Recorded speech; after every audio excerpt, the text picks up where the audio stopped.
Greetings, everyone. We're finally getting to this one, and we actually have another guest with us this time who actually recorded it for us. Hi, Donnie. Hi guys. How long? It's about damn time. Yeah, let's see how massively inflated Donnie's ego will be after this playthrough ends. Hey, I'm Donnie. I don't know if you know this, but I was in BrainScratch. Oh. So, tell me more.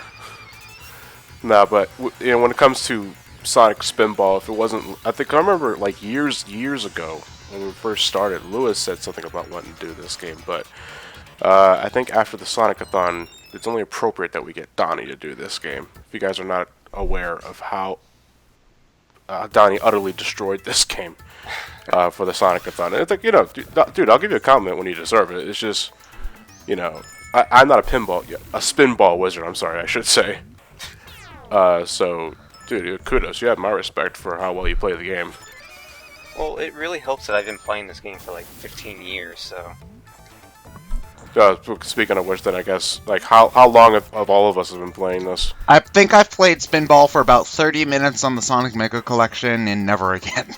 If I'm gonna play a Sonic Pinball game, it's gonna be Pinball Party. Yeah, same with me. What about you, Lewis? I, on the other hand, Sonic Spinball was one of the first games I ever played, and the first game I ever played that I liked. There was an old-ass DOS side-scrolling platformer that I was absolutely terrible at, that I played before that, and that was my first video game ever. And it actually scared me away from video games until my dad got me this game and a Sega Genesis for Christmas, and I was such an Adventures of Sonic the Hedgehog nut that I had to play it. Secret's breaking is strong in this playthrough, by the way. Oh, that's absolutely fine, dude. It keeps the thing going without wasting too much time. I'd rather the Toxic Cave session be like 10 minutes rather than 30 of someone just fumbling around with the flippers because they, for some fucking reason, can't aim. I'm not. Isn't it? Well, pinball games are weird because it's like there are times when you swear you had Sonic right on the edge of the ball. I just say if you're talking about pinball in general. Because there was also that Mario pinball game on the GBA, which was not very good. And it's just like, you swear that you've got him in the right spot, and he won't go where you want him to. That's part of the reason why I'm not too big on these, like, adventure pinball type things, is because you can't be precise with the pinball table. You're just supposed to, like, ram it into bumpy things and watch lights go off and get huge points, although 1,000,000 points in, like, 30 seconds isn't that bad. So, yeah. See, the thing about a Sonic Spinball is that if you want to be precise, you also have to be slow and meticulous with it. Unless you've practiced as much as Donnie here probably has. But you can hold Sonic on the flipper by just holding the flipper up, and then let him slowly roll down the flipper until he's at the point where you want him to be, so that you can aim him. And that's pretty much how I played it the entirety of my childhood. Like, it's like, to hell with trying to speedrun the game. I just want to hit when I'm actually aiming for. You know what I'm saying? Like, I tried, and when I was a kid, I actually did manage to get to the showdown, but I lost my attention span was horrible back then, so I kind of changed. I would usually change gears by then, but this game's fucking boring. Right before you get the last hit on the button, you switch carts. I think I told this story in the FTCR playthrough part that I took part in, but when I got to the final level the first time, we actually went off on a family trip to somewhere. I think it was Sesame Place, and my dad told me to turn off the game, but I was on final level. I wanted to finally beat the game, so I turned off the television and just left the game paused for 8 hours. Yep, we've all done that with something. It's easier than explaining the significance of actually beating a game to a parent who thinks that games just go on. The first time I actually explained to my dad that games have stories now, and that they can actually end, was when I was talking about Resident Evil 4. That's about how behind the times he is when it comes to video games. He doesn't like anything more complicated than the Atari 2600. But he still thinks that's part of the cutting edge. No, he's just the more complicated games just turn him off. They're not his thing. What are you talking about? The Atari 2600 games have deep and interesting stories. Like, haven't you seen those Pac-Man, Miss Pac-Man cutscenes? Like, they get hearts and shit.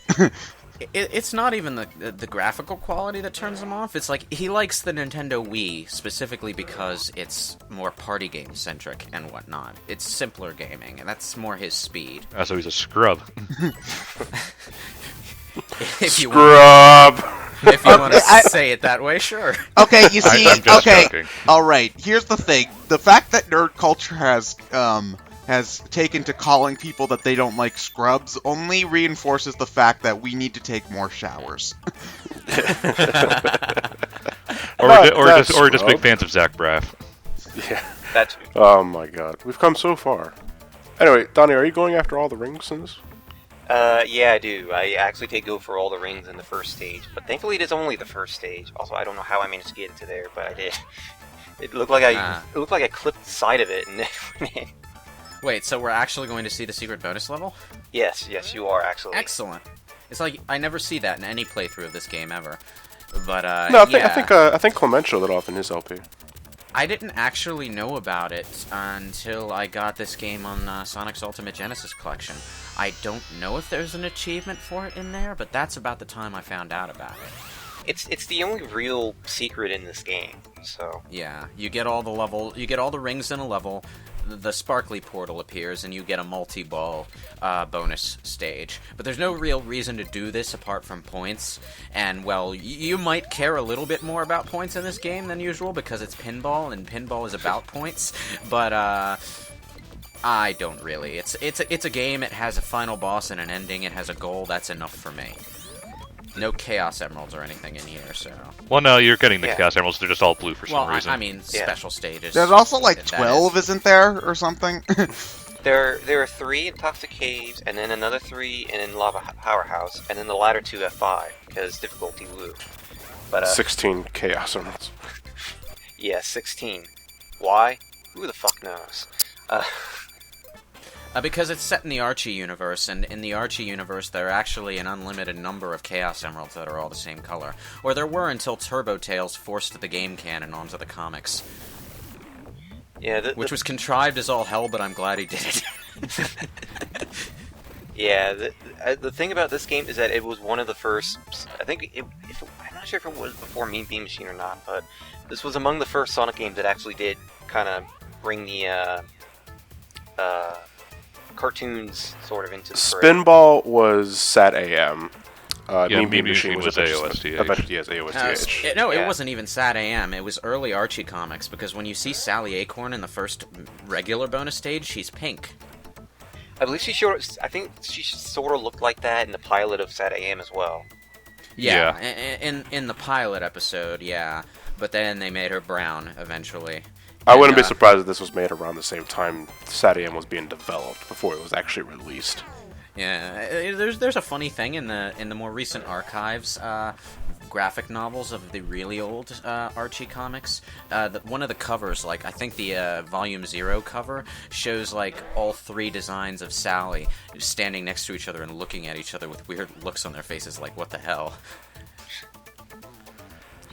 Yeah, and this is the only time the Sat AM characters actually appear in any video game. There was going to be a Sat AM game, but it got canceled.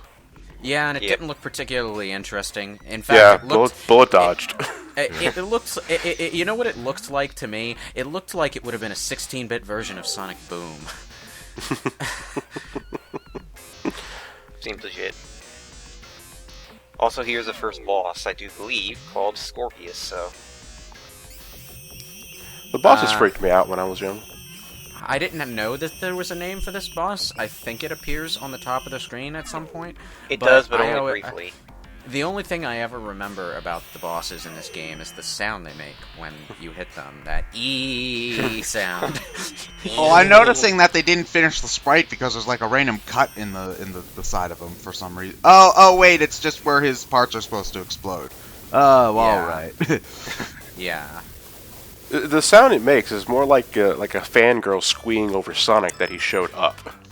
A robotic fangirl. Yeah, exactly. Eee, Sonic's here. So does this Scorpius pretty much summarize the entire Sonic fan base in a nutshell? Then I don't have a scorpion tail.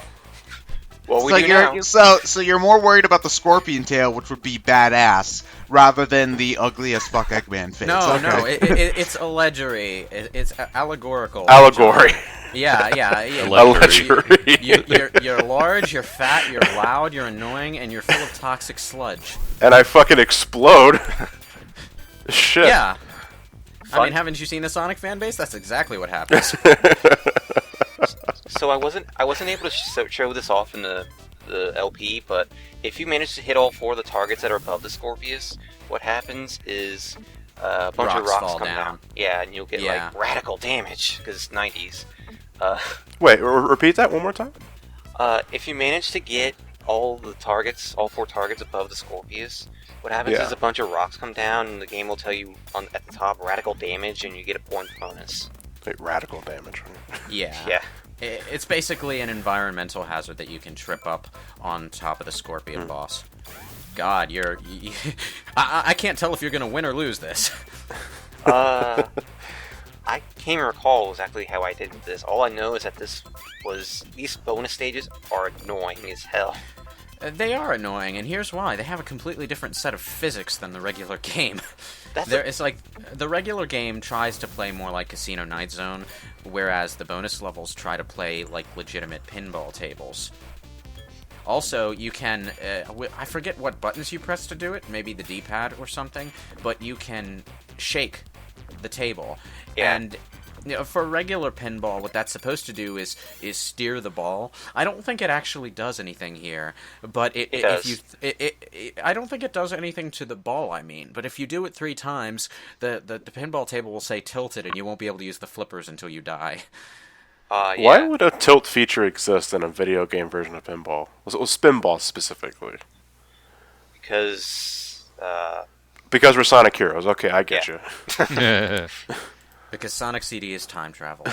pinball heroes.